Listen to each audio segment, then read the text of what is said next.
तो हाँ दोस्तों, आज है 6 अगस्त 2021 शुक्रवार और आज मैंने हिंदुस्तान का न्यूज़पेपर ऑन करके रखा है। और क्या है आज का बड़ा अपडेट जानते हैं। सबसे बड़ा आज का कैबिनेट का बड़ा फैसला क्या है। कैबिनेट का बड़ा फैसला, कैबिनेट क्या फैसला ली है, चलिए देखते हैं कैबिनेट का बड़ा फैसला क्या है।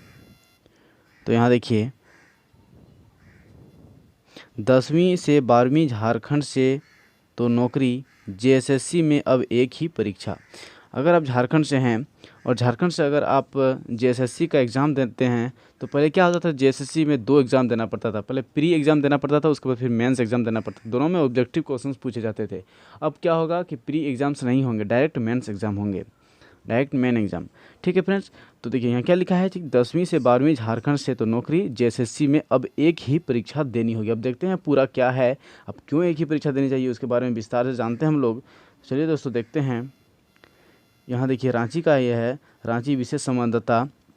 मुख्यमंत्री हेमंत सोरेन की अध्यक्षता में गुरुवार को प्रोजेक्ट भवन में हुई कैबिनेट की बैठक में परीक्षा संचालन की 5 नियमावली को सरल करने के साथ 3 नई नियुक्ति नियमावली के गठन के प्रस्ताव पर मुहर लगा दी गई है। ठीक है फ्रेंड्स, तो मुख्यमंत्री जो हेमंत सोरेन है उसकी अध्यक्षता में जो गुरुवार की बैठक हुई प्रोजेक्ट भवन हुई कैबिनेट के बैठक में, वहाँ परीक्षा संचालन की 5 नियमावली को सरल करने के साथ 3 नियुक्ति नियमावली के गठन के प्रस्ताव में मुहर लगा दी गई है। तो क्या लगाई है देखते हैं। इसके तहत अब राज्य सेवा के अभ्यर्थियों को झारखंड की स्थानीय रीति रिवाज, भाषा एवं परिवेश का ज्ञान होना अनिवार्य दिया गया है। देखिए फ्रेंड्स, यहाँ लिखा हुआ है कि अगर आप झारखंड से हैं तो झारखंड के स्थानीय रीति रिवाज आपको जानना होगा, उसको भाषा जानना होगा और परिवेश का ज्ञान होना बहुत ज़रूरी है।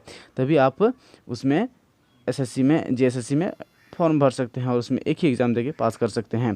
फिर आगे देखिए क्या है। मैट्रिक स्तरीय परीक्षा संचालन नियमावली के अंतर्गत अभ्यर्थियों की न्यूनतम शैक्षणिक अर्हता में संशोधन करते हुए तय किया गया है कि अब अभ्यर्थियों के लिए झारखंड में अवस्थित मान्यता प्राप्त शैक्षणिक संस्थानों से न्यूनतम मैट्रिक या 10वीं पास कक्षा उत्तीर्ण होना अनिवार्य है। अब देखिए दोस्तों, यहाँ बोल रहा है कि इसमें अगर आप फॉर्म भरते हैं, फॉर्म भरने के लिए आपको झारखंड में अवस्थित मान्यता प्राप्त शैक्षणिक संस्थानों से मान्यता जो मान्यता दिया गया है, जिस झारखंड के वैसे स्कूल कॉलेज जिसमें मान्यता दिया गया है उसमें से आप मैट्रिक या 10वीं तक का कक्षा में उत्तीर्ण होना आपको बहुत ज़रूरी है, तभी आप इसका फॉर्म फिलअप कर सकते हैं। उसके बाद आगे देखिए क्या है। लेकिन झारखंड की आरक्षण नीति में आने वाले अभ्यर्थियों और अनुकंपा के मामले में झारखंड स्थित मान्यता प्राप्त शैक्षणिक संस्थान से 10वीं कक्षा में उत्तीर्ण होने से संबंधित प्रावधान शिथिल रहेंगे। तो क्या, तो फ्रेंड्स आपको मतलब मान्यता प्राप्त जो है झारखंड में स्कूल कॉलेज, वैसे स्कूल जिसमें मान्यता प्राप्त है उसी स्कूल से आप पास करेंगे तभी आप उससे प्रावधान से शिथिल रहेंगे। उसके बाद देखिए लिखा है, पहले केवल मैट्रिक या 10वीं में उत्तीर्ण होना जरूरी था, अब राज्य में स्थित मान्यता प्राप्त शैक्षणिक संस्थानों से मैट्रिक या 10वीं पास होना अनिवार्य होगा।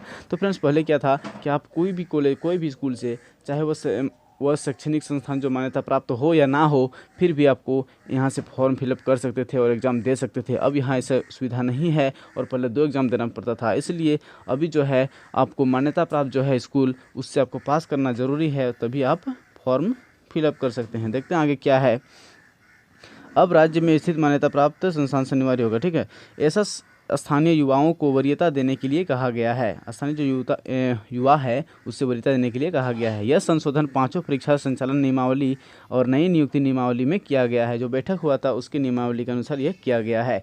कैबिनेट व कार्मिक विभाग की प्रधान सचिव वंदना दादेल ने मंत्रिपरिषद की बैठक में लिए गए फैसलों की जानकारी दी है, तो वही इसकी जानकारी दी है।